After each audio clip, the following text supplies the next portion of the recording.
So today we've got Sam McDonnell with us. So Sam is 21. He's studying industrial design at the University of Technology in Sydney. And he started a business with two other co-founders called Construction Cloud. And so they are growing the business right now. Can you tell us a little bit about the business and then a bit about yourself? Yeah, sure, Julian.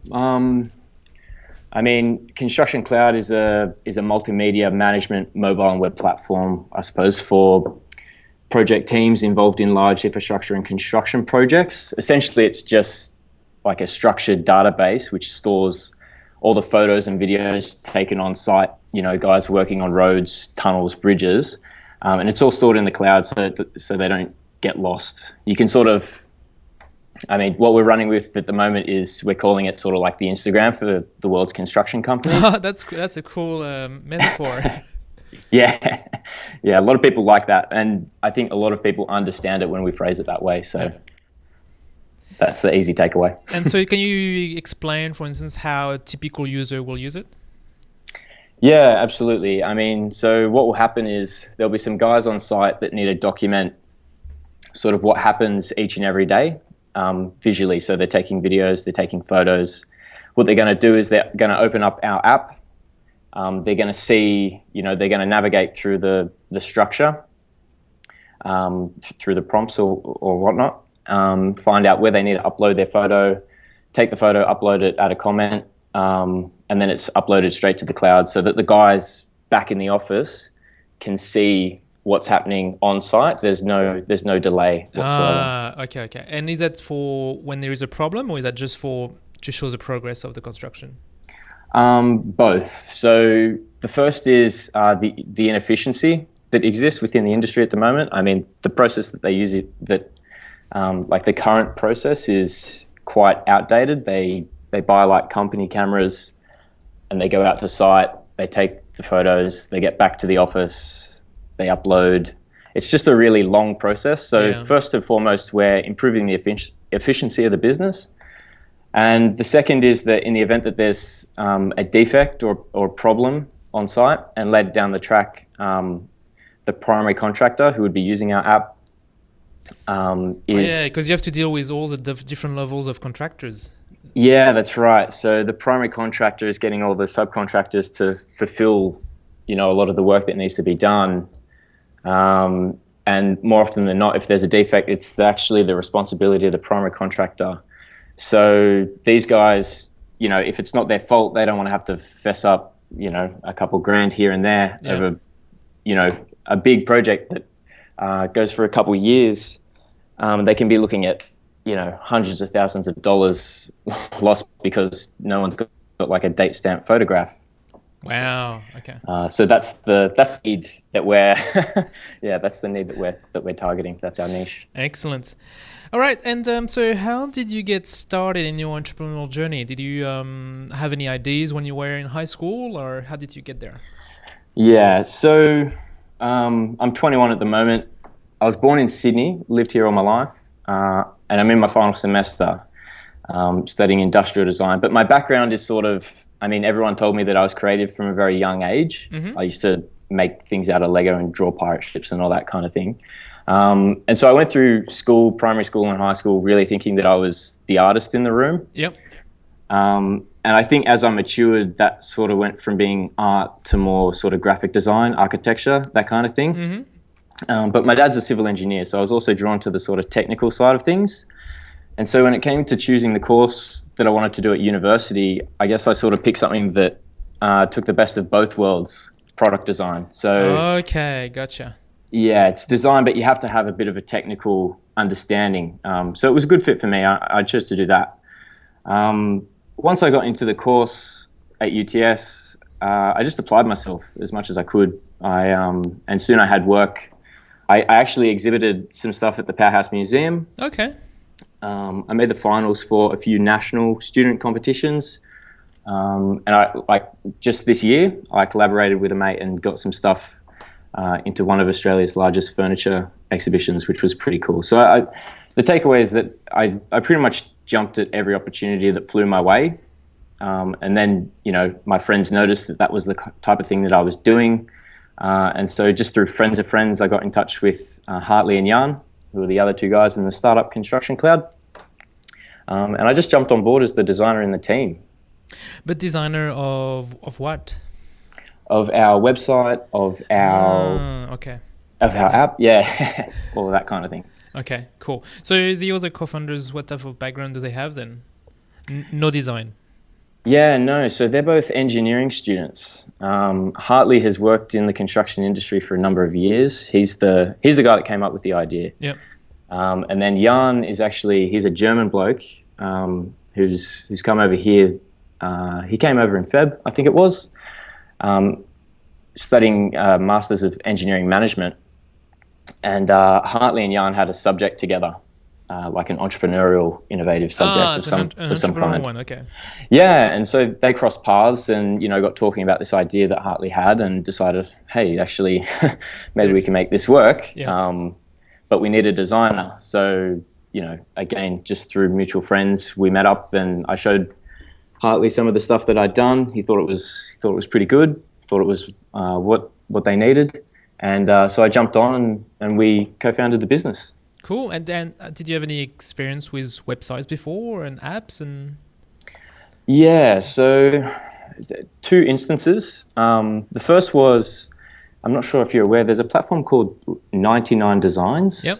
It's sort of like a competition, design competitions are hosted on the website for graphic designers and such. Yep. And so I just saw there was this competition for designing the screen of an app. And I ended up actually winning that competition. Okay. And went on to design the rest of the app for that company. And because of that, I sort of, one of my friends was telling a mate who was actually launching a startup that was designing an app.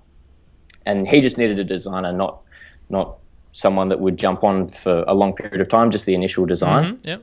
And so I did a bit of work with him. And that's sort of how I got familiarized with the entrepreneurial sort of side of things, because he was very much...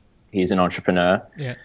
And I really liked the way that he worked. I thought it was really cool. And I thought there was a lot of similarities between entrepreneurship and industrial design. Oh, wow. Okay.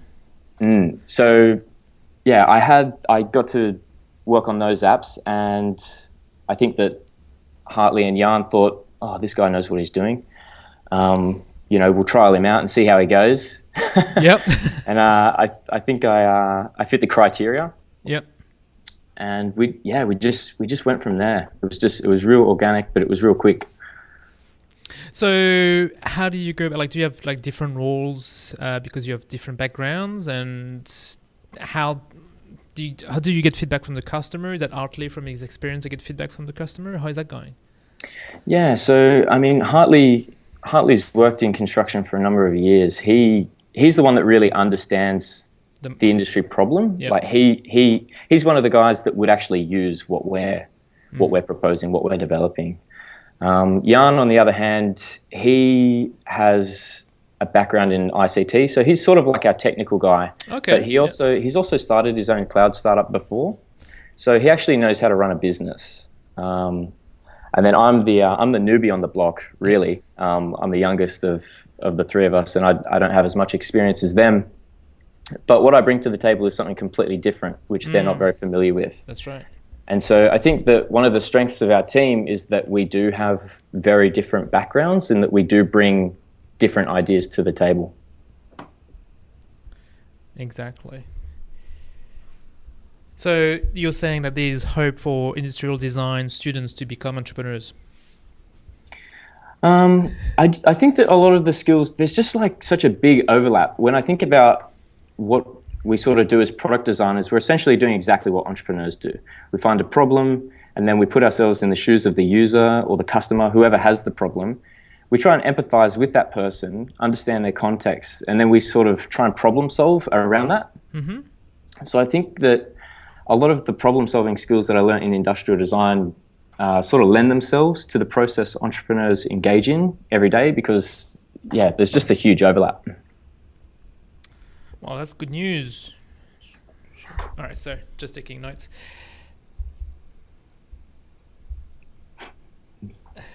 Sure. Can you see me? I'm going to cut that part where there's a big white noise. Cool. All right. So you kind of explained already the type of skills that you transfer from industrial design to your business. Is there any more skills that you want to talk about? I think that when we design products, there's just so much to think about. You wear a lot of different hats, and that's what you have to do as an entrepreneur at the same time. You have to think about how it will be marketed. I mean, a lot of the time, we're not just doing the product, we're not just doing the form, we're doing the function, we're doing like what's the space between the person who is using the product and the person who and the product itself, like that's where design fits in between there. Yeah. And that's really the space that entrepreneurs get into. It's actually, I mean, a lot of designers are probably entrepreneurs at heart. They just don't know it. That's good. All right. So one of the big question, I know you started a business not too long ago, but how do you manage studies and business? How do you balance both? Yeah, that's a toughie. All of the guys in our team, we're all still at uni, so we all have assignments, exams, whatever, as well as work outside of uni. The workload is definitely pretty high. So, I mean, we just make time. We all work extremely hard on the business, and we do what it takes to sort of get things moving. Yep. I mean, from time to time we have to throw all-nighters, but we're not afraid to bring a sleeping bag to uni just in case. I mean, actually, in winter, Jan used to get really cold feet, so he used to bring a hot water bottle to uni and fill it up with the boiling water, and we'd sit in the labs. He'd have this hot water bottle on his feet. Wow, because it's quite time consuming, and at the same time you can't really sell the product until you start building a good prototype, right? Yeah. Sorry, scrap that. Could you ask that question again? Okay. Taking notes of the time. Yeah, because it's a very time-consuming process because you have to build a good prototype before you can even sell it. So there's a lot of work being done before selling to the customer. Yeah, absolutely. I mean, and that's why we spend such a long time at uni. I mean, we come from all different parts of Sydney, and so the sort of centralized hub for us is at uni, and the facilities there are actually quite good. I'm a program at UTS. So it's they call it like incubator. So it's people that are interested in entrepreneurship and such. You're going to have to start again because I lost you. All right. Okay. Are we there? So do you want to start again at the university is kind of a central hub? Yeah, so the university is sort of a central hub for all of us. We come from different parts of Sydney. So, I mean, that's where we meet up. Everybody knows how to get there. And the facilities there are really everything that we need. I'm part of the hatchery program at UTS, which is like a pre-incubator for students that are actually getting into sort of startups. Mm-hmm. And they have a space there where they've got microwaves, fridges, projectors, computers. Bed? Well, they have a sofa there. We've slept on it, definitely. It's not the most comfy, but, they're bringing in more furniture. It's actually becoming quite big. It's growing at UTS. So cool. All right. So, and do the three of you work from there, or? Yeah, we spent a lot of time there. Don't tell them this, but they have a 10 o'clock kick out, so we're not allowed to stay there past 10 p.m. But we've had nights where we've been in there till like 5 a.m. Well, you were working, so it's okay. Yeah. I mean, that's the way that we see it as well. It's nowhere else in the uni can we get sort of these facilities and the privacy with those facilities. Yes. Like without the distractions. And it's just they have a projector in there, so we can actually practice our pitch. Wow. Yeah, that's cool. Properly. So it's everything that we need, except that most people are spending their daylight hours at uni or at work or whatever. So we need to be there late. So they're actually trying to make it 24-hour at the moment. Yeah, that makes sense. I mean, it's just the beginning. You said you started. It was the first batch when you started, right? I'm actually the second batch. It's the first year of the program. I had a friend that did it last semester, and she said that it was really cool. So I thought, oh yeah, I'm kind of interested in this kind of thing. And I actually, in that time between first semester and second semester, when we were supposed to apply, I actually got involved with the startup construction cloud. So it kind of, from there, it just became, all right, well, it makes sense. I'm kind of in this thing, No, I mean, it's interesting what you say about having great facility and a bit of privacy, because when you work at the library, it's different. I mean, like, you can't really, I mean, you can stay there forever, but you want to be able to talk, and in the library you can't really talk, and otherwise you book the meeting rooms, but you can't always book the meeting room for 24 hours. Yeah, that's right. You got to be quiet in there, and it's just a nightmare. The booking system and everything. You're really just, when you're working in a startup and everything is like day to day, you don't even know what you're going to be doing. How can you book and plan around that? You just need a central hub where you can go, like because we can't afford to have like a desk space, like an office or anything like that yet. So no, because you're not making revenue yet. So that's right. So we're looking for these things, but yeah, it can be difficult at times. Yeah. So we're very lucky, I suppose. I'm not really too familiar with what other universities are doing, but I think we're pretty lucky at UTS that we have these facilities now. I mean, if we started this last year before they had the hatchery, it would have been a very different story. Yeah, that's right. So we're very lucky. It sounds like a good program. It'll be great if you can have access for more than just a session, and you can have access for the next one, and something like that. But it's a great start. Yeah, I would totally agree. I mean, a lot of the students that come in there, they are interested in entrepreneurship. I mean, some of them are like first year uni. Some of them are like me. They're like fourth year uni. They come from all different faculties. There's people from business, design, engineering, science, like everywhere. So you get a great cross section in a program like that. Yeah. And so how do you learn? What do you recommend? Like, do you read books, podcasts, blogs? How does it come to you? Yeah, so I watch a lot of videos, I suppose, like TED Talks and that kind of thing. Those are always great. But I also listen to a lot of podcasts. I think podcasts have actually replaced my interest in music a lot, actually. Excellent. Yeah. I no longer listen to music on the train. I'm always listening to podcasts. That's right, because you're learning something. Yeah, that's right. And what else are you going to do on the train? Listen to music. Yeah. I mean, well, you could do that, but if you want to, depends what your goals are, I suppose. But that and reading books. I mean, books are always, everybody should read books. So what podcasts do you listen to? Do you remember the titles? Yeah, there's definitely a big cross section of sort of entrepreneurial startup podcasts, much like the one that I'm on right now, right? Exactly. Yeah, they're popping up all over the place, so there's no shortage. But I would say, actually, my favorite podcast is sort of related, sort of unrelated. It's actually called the Rich Roll Podcast. I'm sort of... The what? The Rich Roll Podcast? Rich Roll Podcast, yeah. It's I'm sort of into ultra endurance running. I've signed up for like a 100-kilometer trail run through the Blue Mountains next year. So 100-kilometer, okay. Yeah, a lot of people think it's crazy, but I think it's fun. Is that a walk or a run? Well, it's a bit of both, I suppose. Okay, all right. Yeah, up out in the bush. Yeah, it's quite good. But the Rich Roll Podcast, he interviews people from like all walks of life. But there's a bit of a focus on like healthy living, of course, like nutrition and exercise, but also like discovering your passion. Yeah, that's good. And becoming more of an authentic person, like true to yourself. So I think that sort of things, that interests me as well.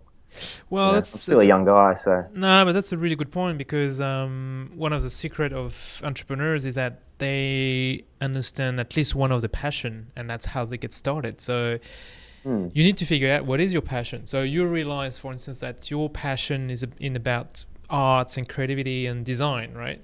Yeah, absolutely. So, but it's good podcast to have to question yourself about what is your passion.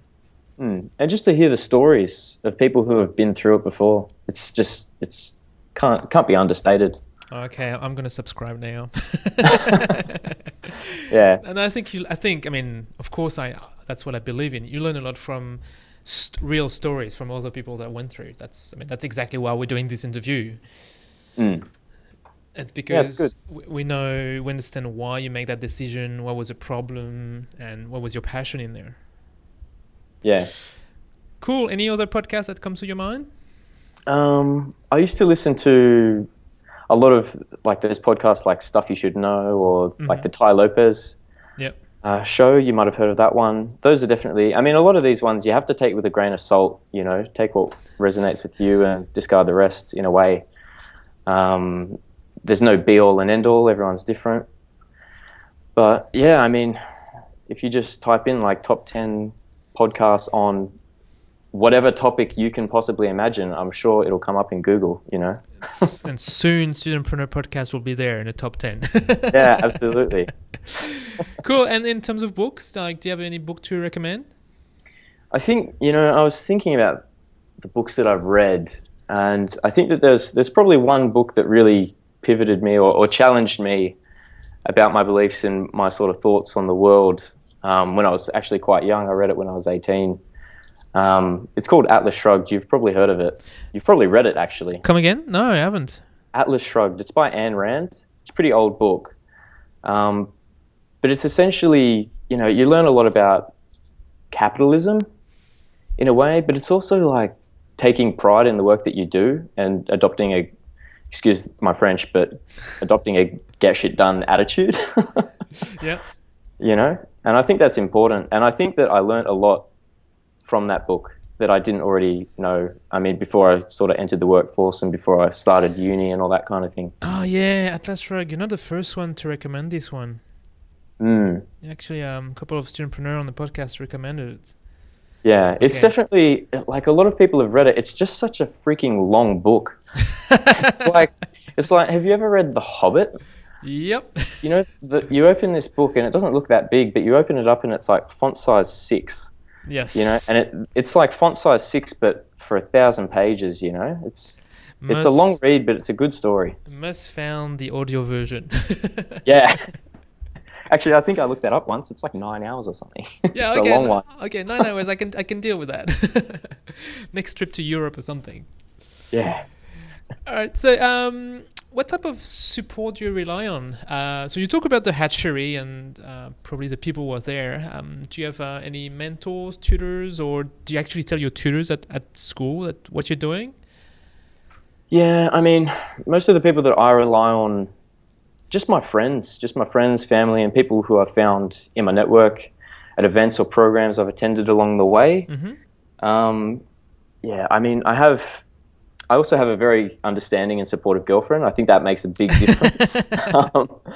Yeah, I just guess I've managed to surround myself with smart people who've got big aspirations. I don't think you can go wrong if you have that sort of attitude and that's what you look for in other people. Yeah. Cool. And you haven't told anyone at a university what you're doing in terms of academic staff? Yeah, plenty of them know what we're doing. I mean, we've entered a bunch of competitions. The biggest one was the University Startup World Cup. But at UTS, we also won the business plan competition that they have there. And when you enter a competition like that, it draws a lot of attention. And we actually ended up winning that competition. So we've got a lot of mentors just from UTS, people who are interested in us succeeding because it looks good for the uni as well. Yep. It's a bit of a romantic story, I guess. Some designers and engineers got together, started the fairy tale, you know. And then need to look after the baby. Yeah. Yeah, our product. So you got into competition, so business plan competition. And how did you hear about the business plan competition? Because you're in the design faculty. How can you hear about this? Well, it's actually Hartley and Jan found out about it. It actually wasn't me. They were adamant that the idea was good enough for the competition, and when they told me about it, I was 100% convinced. I thought, you know what, we've got a good chance at this. And honestly, we just, you know, jumped in. Okay, fair enough. Yeah, excellent. And went for it. And that wasn't the only competition that we entered. That was that was just one of a small number. But the biggest one that we actually got into was the University Startup World Cup. So what is this? Yeah, so the University Startup World Cup, it's sort of, scratch that. So the University Startup World Cup rather, is sort of like this competition, international competition from, they contact, I think it was like 4,000 universities worldwide. Wow. Their reach is like to 250,000 students or 1 million students, something like that. And they ask students who are interested or have ideas to submit a business plan. And if that business plan, is quite a good business plan, they have quite a large judging panel who look at all the aspects of your business plan, from your value to your financials to your marketing and all that kind of thing. And if you do quite well, you get invited to Copenhagen. Hello, Denmark. Copenhagen. All right. Yeah. It's right next door. Yeah, I know. Well, 28 hours for us, but it's pretty much on the opposite side of the globe for us. I think we were the people that traveled the furthest to get there, but we made the top 50, so they invited us all to Denmark. Okay. Yep. And we're actually the only Australian team to make the finals, so good on you. We're pretty proud of that. We weren't lucky enough on the global stage to win. I mean, it's very competitive when you get over there, but I think it's probably because we're working on a very industry-specific need or niche, and we're B2B, and our product is yet to launch. So yeah, definitely. Yeah, we still have at least being part of the top 50, that's pretty impressive. Oh, absolutely, and it was a great experience. We learned a lot. We networked with a lot of people. Yep. So other students, other studentpreneurs, basically. Yeah, exactly. Yeah. They're all launching their own startups, and they're very creative people, very smart people as well. Yeah. It was just a great community. We all keep in touch. Yeah. So you friend them on LinkedIn or on Facebook or stuff like that? Yeah, and Slack as well. Slack as well. Okay, so there's Slack for that group.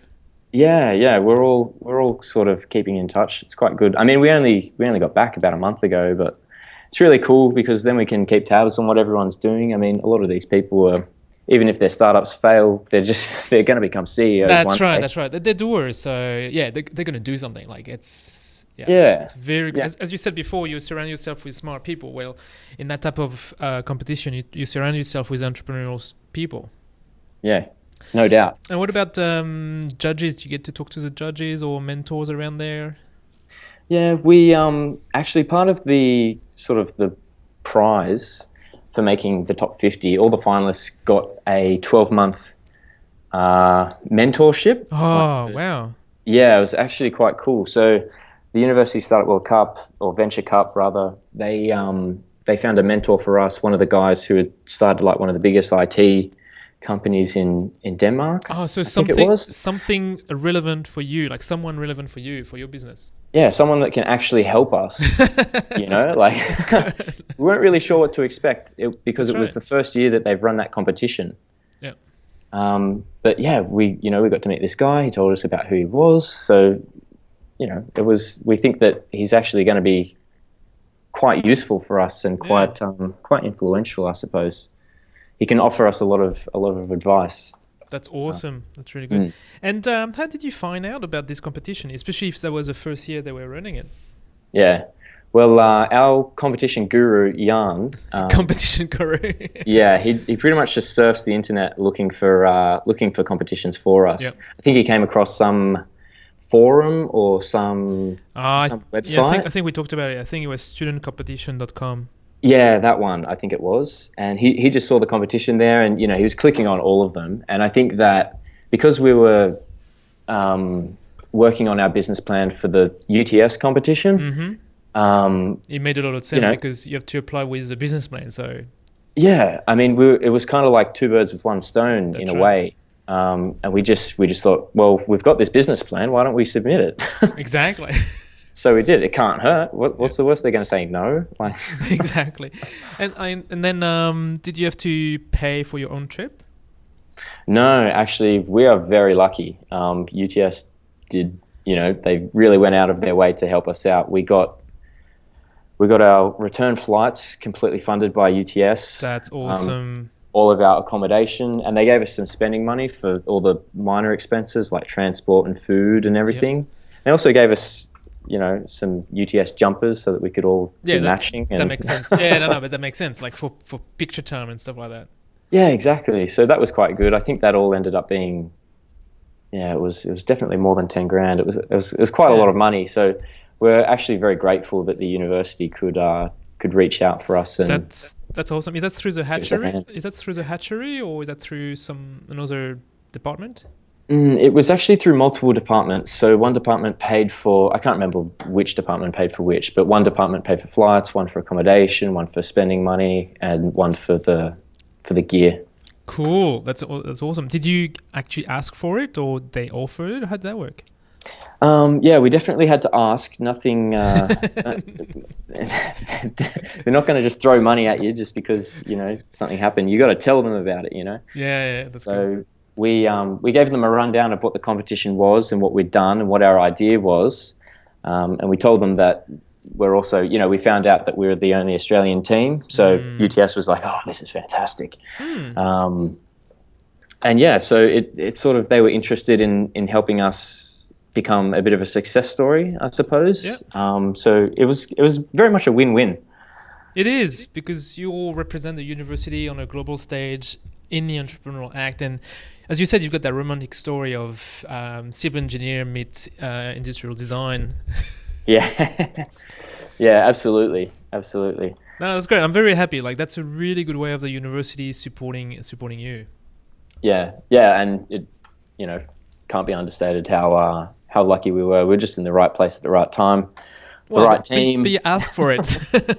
Yeah, that's pretty critical. As you said, if you don't ask, you don't get.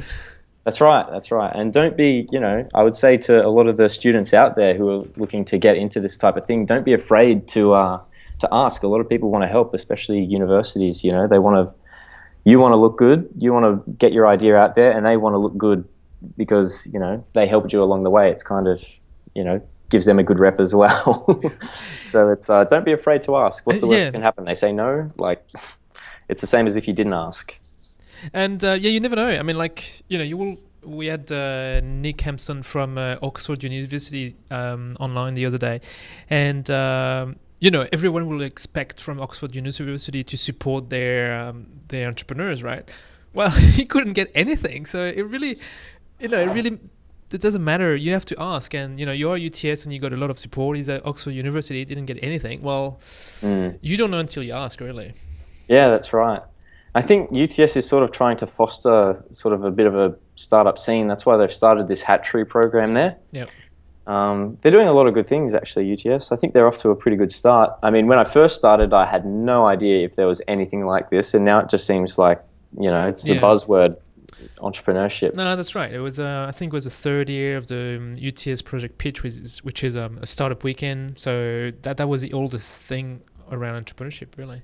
Yeah, and that competition's only 3 years old. That's it, yeah, exactly. It was just 3 years, so that was the only thing, so...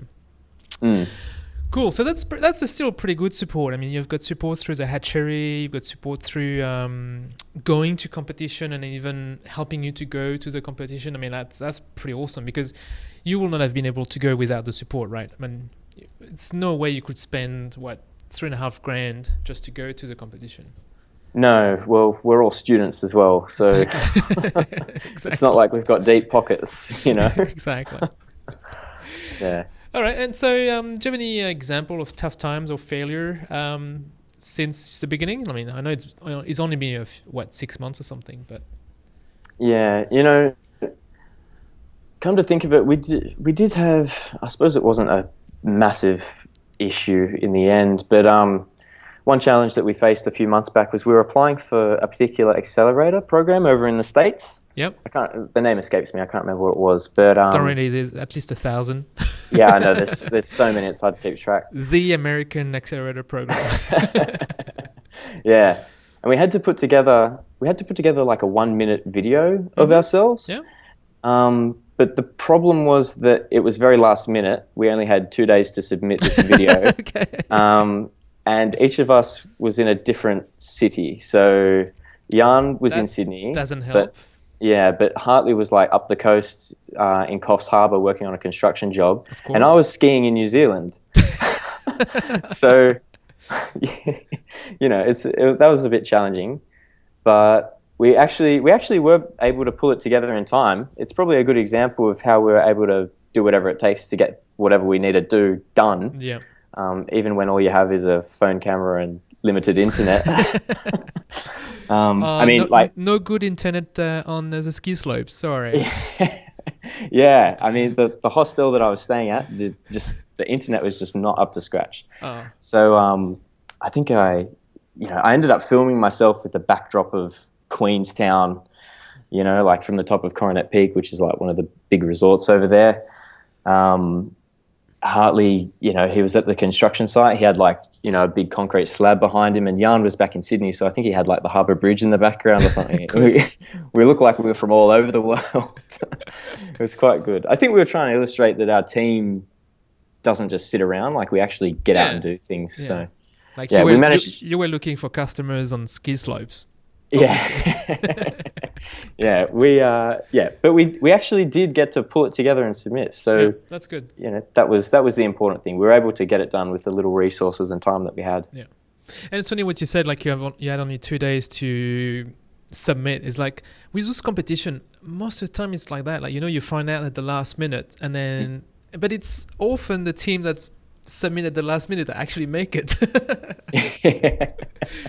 Yeah. Well, not for us for that accelerator, unfortunately. Yep. But I think even for the University Startup World Cup, we only found out about it when we had a week or two left.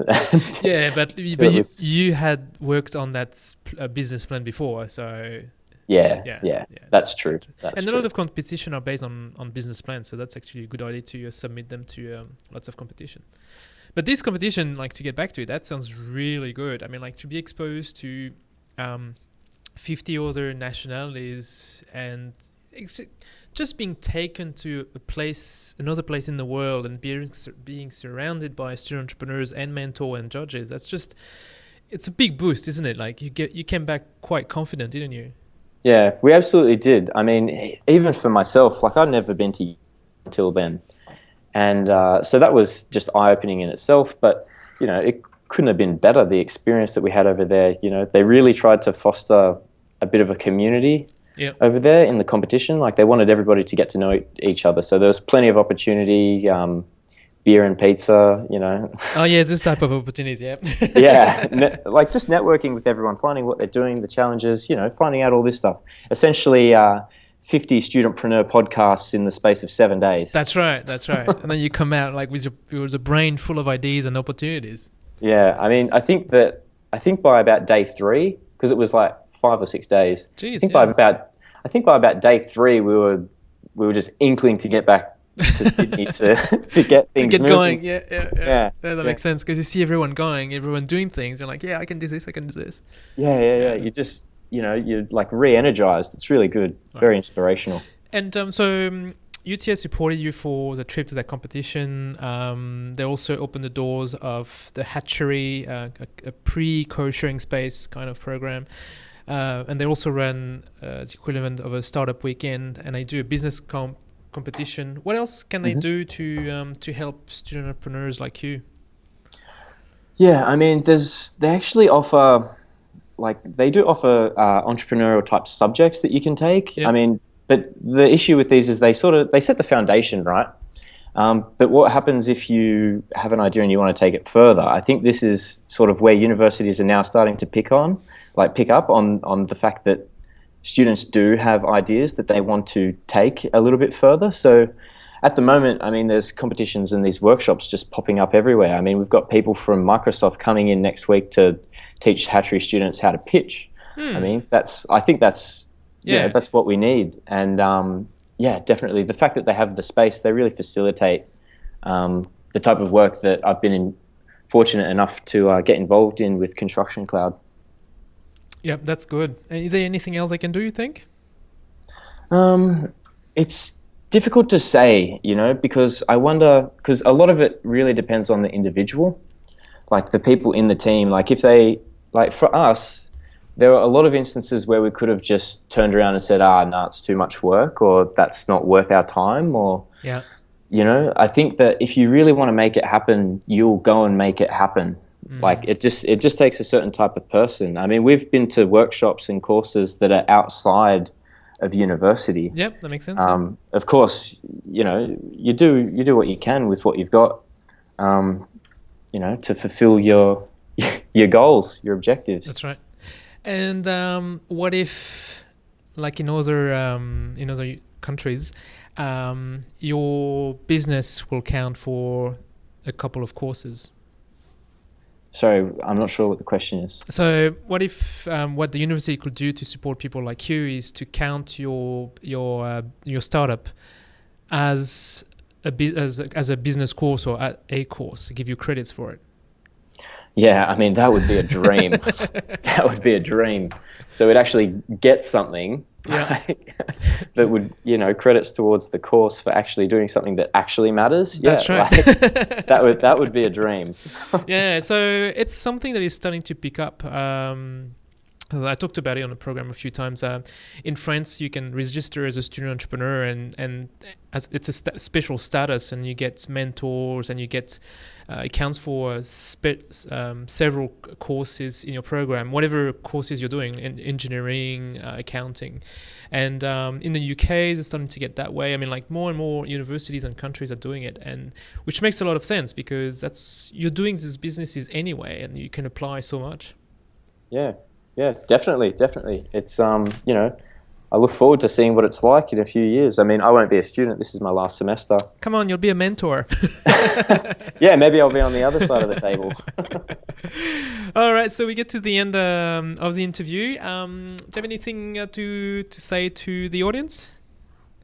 Yeah, I'd say, if you want to get into this type of thing, there's probably a few paradigms that you're going to have to break out of first. Okay. Yeah. The first is thinking that work is only 9 to 5. Yes. That was, when I realized that, I can do work outside of like these hours. Like, if you want to make something happen, I've been to competitions where people have very similar ideas, about a certain startup. Maybe they're the next Airbnb of parking spaces, for instance. Yep. I'm just mentoring a team who is doing exactly that. That's funny. Yeah, exactly. Plenty of other people have that idea. I mean, we got lectured by a bloke who was from an accelerator while we were actually over at the UniversityStartupWorldCup. And he was saying that, they had, I can't remember what type of startup it was, but they had applications from 100 startups that all had the exact same idea. Wow. Yeah. And so, that really puts it in perspective when it comes to trying to get to market first and trying to, get things off the ground as soon as possible. It's really important because, your idea probably, if you could come up with an idea, I mean, I'm not the smartest person in the world, so I'd say there are a lot of other people much smarter than me. They've probably got, similar ideas to what you've got. So don't hold back. Get out there, man. Get out there and learn. Be curious. That's awesome. That's exactly right. Because if you don't hold back, then you get started and you learn the first good lessons, and then you get onto another business, and then you get another business, and that's, you don't know where you end up. Yeah, before you know it, you're a serial entrepreneur. That's right. All right. Well, thank you very much for your time, Sam. That's right. All the Thanks best. for having me. No worries. All the best with Construction Cloud, and hope you land a customer pretty soon. Yeah, thank you. We're actually going to be piloting early next year, so it's a very exciting time for us. Exciting. Exciting. Thanks for having me. Thank you. Bye-bye.